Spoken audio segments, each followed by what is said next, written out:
रूबिया सईद अपहरण मामले में जम्मू के विशेष टाडा कोर्ट में आज सुनवाई हुई। अब अगली सुनवाई 23 दिसंबर को होनी है। रूबिया सईद का 1989 में अपहरण हुआ था। इस मामले में अलगाववादी नेता यासिन मलिक आरोपी है।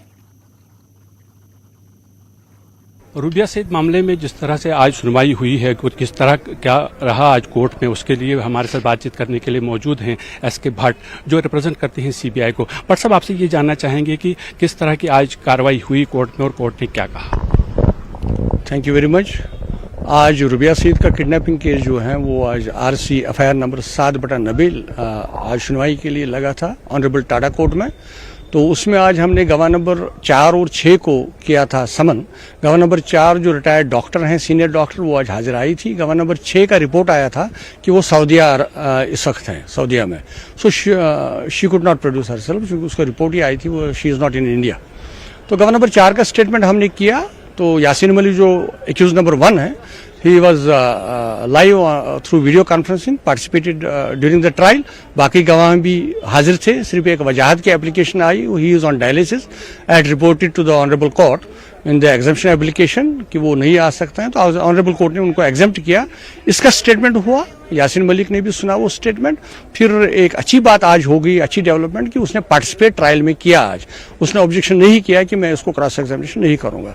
अकॉर्डिंगली मैंने सबमिशन किया as a special public prosecutor of CBI in these cases कि इसको प्रोडक्शन वारंट आज के डेट में नहीं है, because he has participated. Honourable court accepted that.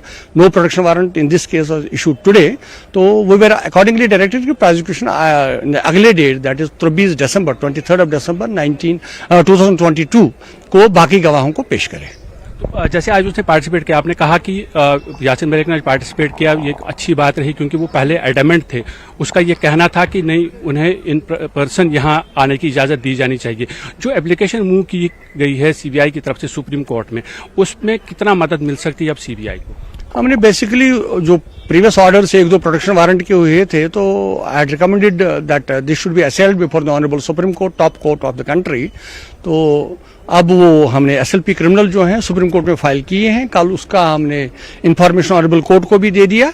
As and when that is district as per supreme court rules before the honourable supreme court, तो supreme court में इस चीज का मदद हमें लगेगा that he is playing, he just adhering to delaying tactics, कि आज उसने पार्टिसिपेट किया ट्रायल में, आज उसने मना नहीं किया। दैट मीन्स ये सिर्फ डिलेइंग टैक्टिक्स के लिए करता है। तो प्रोडक्शन वारंट में उसको यहाँ पेश करना मुनासिब नहीं है due to security reason, and he is a life convict tomorrow NIA case में, तो उसको यहाँ पेश नहीं कर सकते। आज उसने पार्टिसिपेट किया।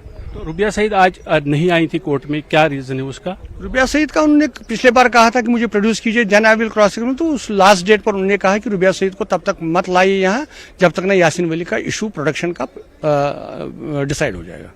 So that is why Rubiya Saeed was not produced for cross examination of Yasin Malik.